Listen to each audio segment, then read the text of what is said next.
juice. Everything she says is truth. If you don't know, now you know. All you ever gotta say is heard that, heard that, heard that, heard that, heard that. Look, all you ever gotta. What's up, Heard That Nation? Listening in the United States and around the world, you are listening now to the Heard That with Marisa Sidney podcast. If you're watching right now on YouTube, hit that subscribe button so you stay in the know of future episodes and future guests that I have coming up on this show.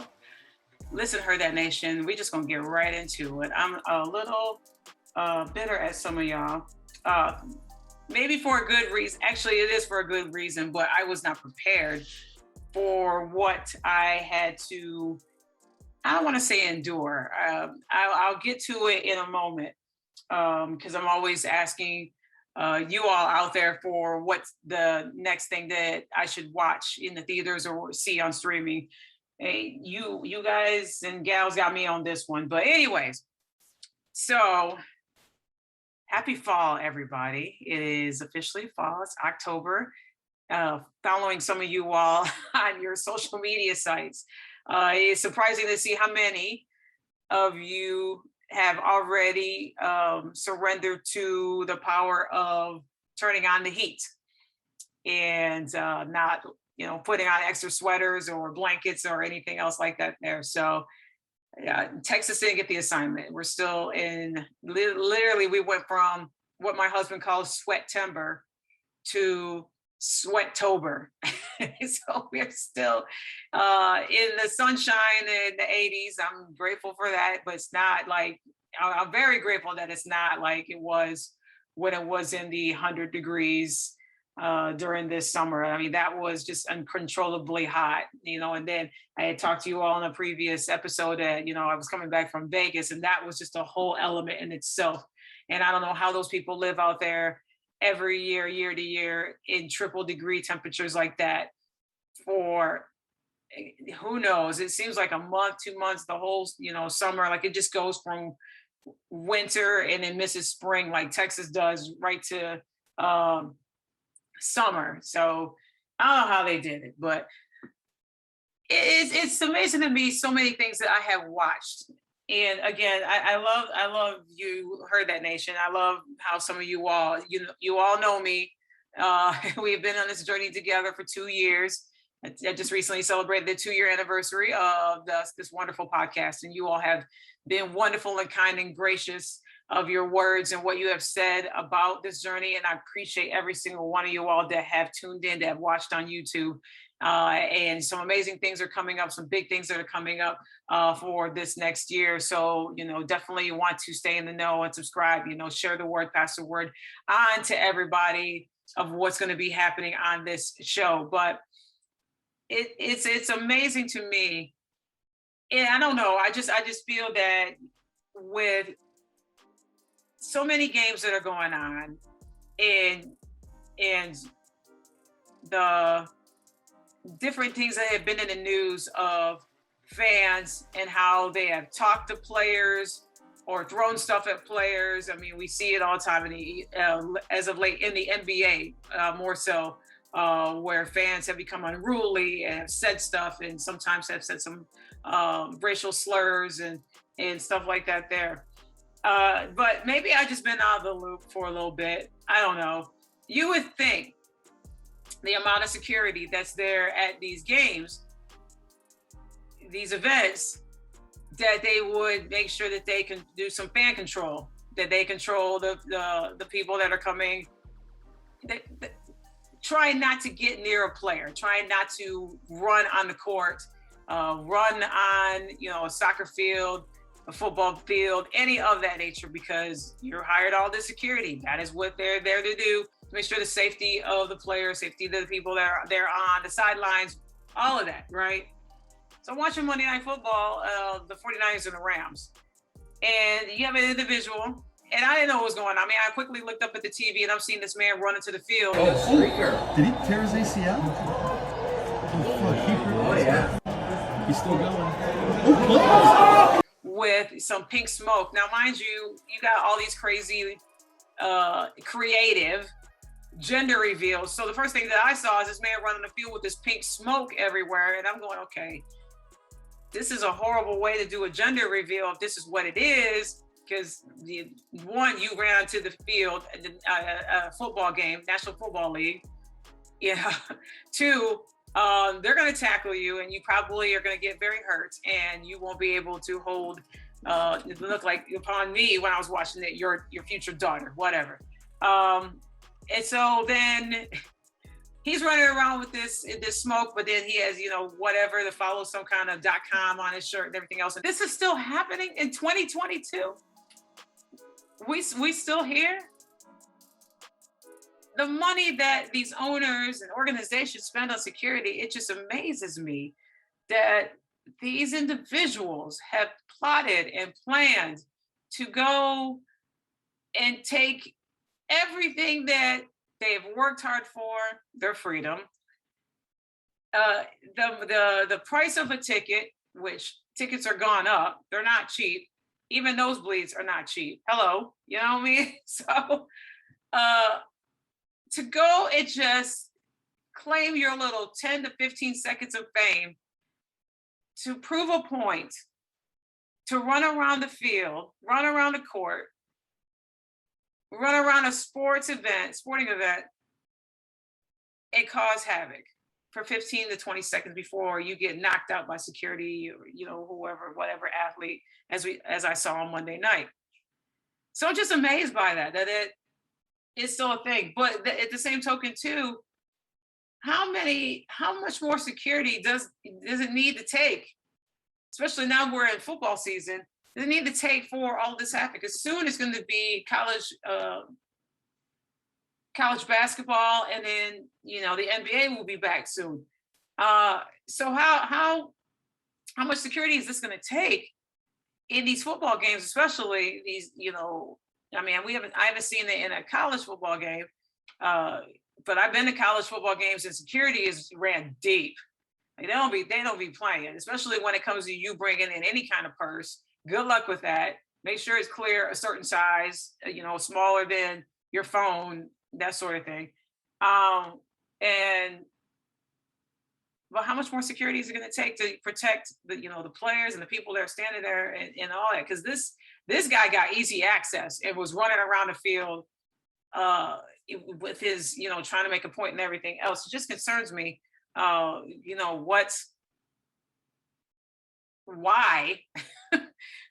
in the world do people feel that it's necessary to make a point of everything that you've done? And mind you, now you're going to have to spend more money, lawyers, fines, whatever else is going to be thrown at you because of the fact that you decided to make a choice to go run around the field or to make, your point. The guy was foolish. I don't know what happened to him. I know that he was taken away and he'll be banned and has to shell out all that money. So, hope he has enough in his bank account, because the law will definitely drain that. I wanted to share a couple of things. I always ask you, Heard That Nation, and I appreciate it. What is something that I should watch? A movie, a documentary? What is out there that you absolutely enjoy, or you want me to check out? Some of y'all said the Dahmer film. I will not be watching that. For the sheer fact that it is reliving Jeffrey Dahmer and what he has done to these victims, and I don't want to relive that. I remember seeing some of that, the courts, when I was watching on TV, when they had his trial on TV, and I don't want to relive all of that, but I heard that acting, Evan Peters plays the lead role of Jeffrey Dahmer. I heard he was absolutely excellent as him, that literally took the viewer on a ride of what this man was, and how he was very, very violent to his victims. And I'm like, okay, scratch that off the list. I'm not doing that. And then some of y'all suggested the documentary directed, executive producer by Oprah Winfrey, called the Sidney film. And it's about Sidney Poitier. Now that is special to me for this main reason here. It's because my wonderful, beautiful Aunt Theodora loves Sidney Poitier. Pretty much, like, literally had a bona fide crush on this man. And every time a movie would come on with him in it, like, It didn't matter what was going on in the household. If there was, a crisis happening, not a major one, but small crisis, whatever case is. When Sidney Poitier came on the television sets, it was, I mean, you couldn't even talk to her. It was that much of attention that she would give to this brilliant actor. And so she by accident had introduced me. I don't think it was by accident, it was by chance. Let's just say by chance. She had introduced me. She was watching, either I was already over there, or was it, she had turned it to the movie In the Heat of the Night. And that I was pretty young then. I don't think that I fully grasped the brilliance of his career as I do now, or also when I was in my 20s, mid 20s. And later on, when I did get the opportunity to see In the Heat of the Night at an event on the big screen, because I never saw any of his movies on the big screen. When you watch it on TV, and then they show in the movie, and you have all those commercials interrupted. There's nothing like it when you see it on the big screen. This was several years ago that I saw this film, and the documentary, Sidney, takes you through him growing up in the Bahamas, and just what he endured, what he went through, coming from a large family. I think he said he was the first, second oldest. And just escaping all of that to do, he came from an island where it was just, people that he was familiar with, people of his own race, his own color, background, everything else, and then going into New York City. And that was he took you to a whole whirlwind when he was telling the story of what he was not accustomed to, people looking down upon him because of his race, and, him trying to get into acting, and in everything that it took for him to pursue his talents and show that on the big screen. And so that was one of the most incredible things I watched. And the beautiful thing that Oprah did is that she incorporated some of she had on her show, when she had on her network, Oprah's Masterclass. And it had some of the people that were talking about, their upbringing, the perseverance and the journeys, the highs and lows of their career, and how they got to what they learned throughout the whole entire process, and their losses and their wins and all of that. So some of that of his masterclass was into this documentary. It's on ApplePlus too. And it was interesting. It was so good. It was so informative, and him telling his story. And then you got people that are telling their story about how they met him. And then you have his beautiful daughters. Everybody knows him as Sidney Poitier, the actor, but his daughters paint this beautiful portrait of Sidney Poitier, the dad, the father. So they're telling it from their perspective and their point of view. And it's such a good documentary, and how beautifully it was told by so many different people and so many different points of view. But it was celebrating this man, how everybody calls him Sir Sidney. And, even though that he didn't have a long career, his movies that he did, Lilies of the Field, In the Heat of the Night, just several other ones, the Defiant Ones, several other ones that, once I had saw In the Heat of the Night again when I was older, and I understood it in the powerful scene that was in that greenhouse. And y'all know that. You already know, literally. And if you have not watched it, I'm not going to spoil it for you, but that's that scene right there. Just absolutely just a powerful moment of all the people, all the actors that were in that room and portraying what they were portraying. And just so much of it I learned, and I've seen it like 13 times. So I learned so much from that scene alone, but that I didn't catch that 12th time or that 11th time or 10th time. And so he had these, a few of these movies out, but his career and what he's done and his activism, because he did a lot of that with Harry Belafonte, who was his friend for many years. and Muhammad Ali and Kareem Abdul-Jabbar, and during that civil rights movement. I mean, it is such a recommendation for anybody that has seen a Sidney Poitier film, that is a fan of Sidney Poitier, to watch this film. I had reached out to my aunt and I thanked her for introducing me to him, because his career, him as a man, him as a father, him as a husband, all of that tying into who he was, and losing him this January, he had truly left a legacy. So that is one of the recommends that I want everybody to watch, is that. And thank you, Oprah, for putting this beautiful masterpiece of a story together. Another one is the slight bone that I had to pick with some of I was not emotionally prepared as I should have been, but I was just like, man, I'm going to go into this theater and I'm just going to whatever comes towards my way, I'm just going to, take it on, because I heard so many different aspects of, it's great. It's, action. It's going to pull some tears out of you, Marisa, like you're, all over the place. And I'm like, I need to go see it for myself. And that was the second highest recommend, The Woman King, to go see that in the theater. So I went to go see that. Heard That Nation. I didn't realize the amount of, I literally was on the edge of my seat the whole entire time. Just an incredible, beautiful picture, slight emotional for me. And that's why I was just like a little salty, because I was like, I'm not prepared for these tears coming out of my face, because of one pivotal scene that was just broke my heart. And I'm like just trying to hold it in with the 7 people that were in the audience, and when I went to go see it in the morning. But it's this powerful, beautiful movie of West African woman warriors from the kingdom of Dahomey, and the lead character played beautifully by Viola Davis.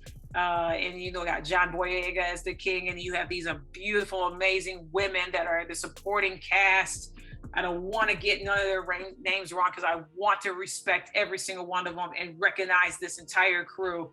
But I heard Viola, Miss Davis, talk about this on The View and on another platform, how the training was so intense, and it just shocks my mind that she's in her early 50s, how fit she was for this lead role. And she just brought it. It was just absolutely amazing.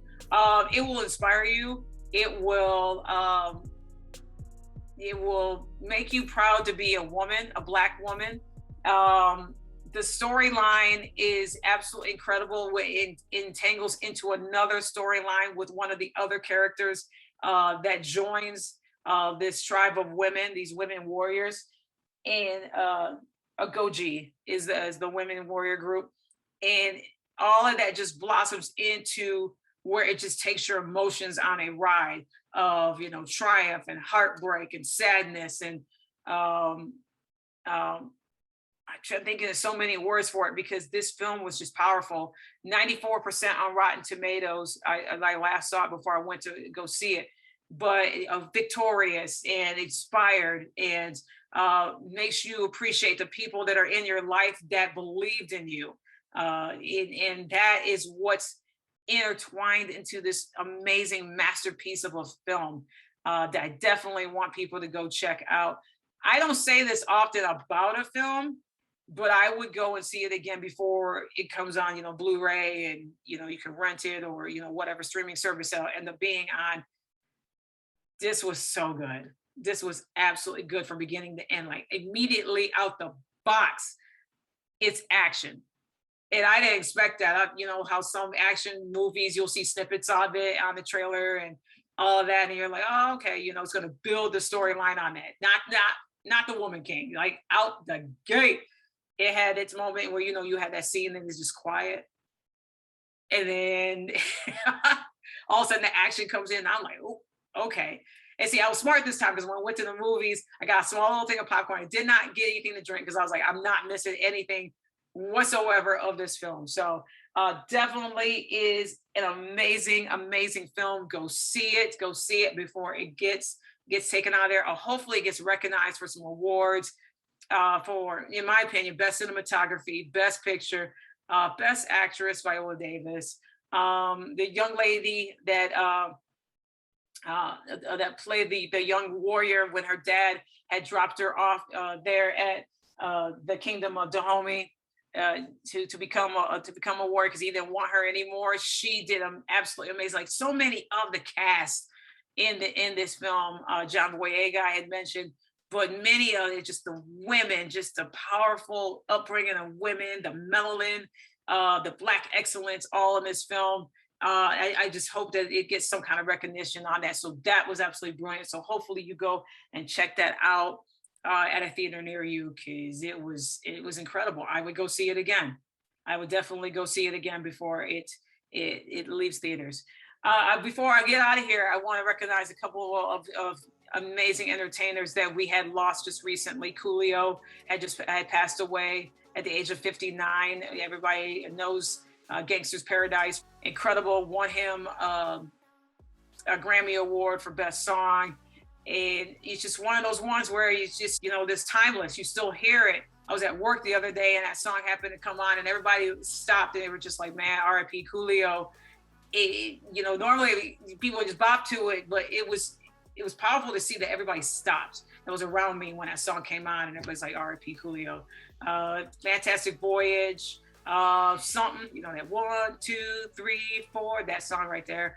And then I saw that he was getting ready to headline a show in Vegas before his passing. So that is so unfortunate, so soon, losing too many of those in the hip hop community way too soon. And now Coolio, so thoughts and prayers to his family. And then we just saw the ticker come by on my phone that country queen, literally queen, that had set the platform for women in country music, just her and Patsy Cline, basically for women to have a voice in country music. Loretta Lynn passed away at the age of 90, known as the coal miner's daughter. I know in 1980, her movie came out about her life, brilliantly played by Sissy Spacek, who won an Academy Award for Best Actress portraying Loretta Lynn. And she set the precedence for country music. Every time I think of the Grand Ole Opry, and it's just me, I think of Loretta Lynn.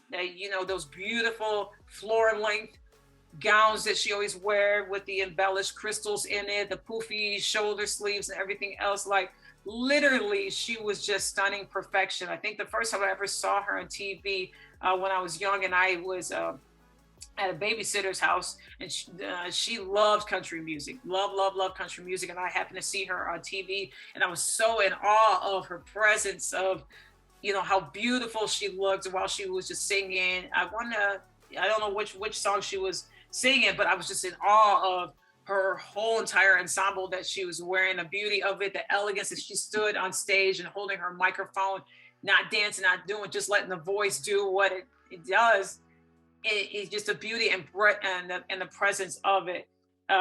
She's got so many awards, and I was pulling it up online, how many she had in her career and how many #1 hits, and and it's surprising to me the longevity of career. She only won 3 Grammy Awards. She won 7 American Music Awards, 13 Academy of Country Music Awards, and the list goes on so many awards that she has done, but she set the precedent for many women that are in country music.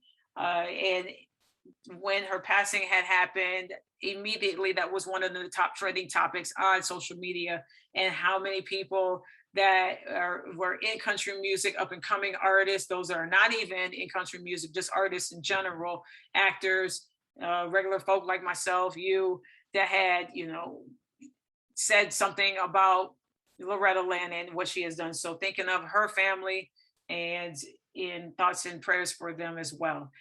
Thank you so much for tuning in today. Again, follow me on social media, and you can check everything out and sign up here on YouTube and click on the subscribe button and heardthatwithmarisa.com, so you can see the episodes that you have missed, so you can get caught up, and then you can see who is going to be on the guest list. Drop an email for me so that you'll get alerts on when the show airs. Appreciate everyone, and as I always end the show, please take care of one another, and stay safe. Bye, man.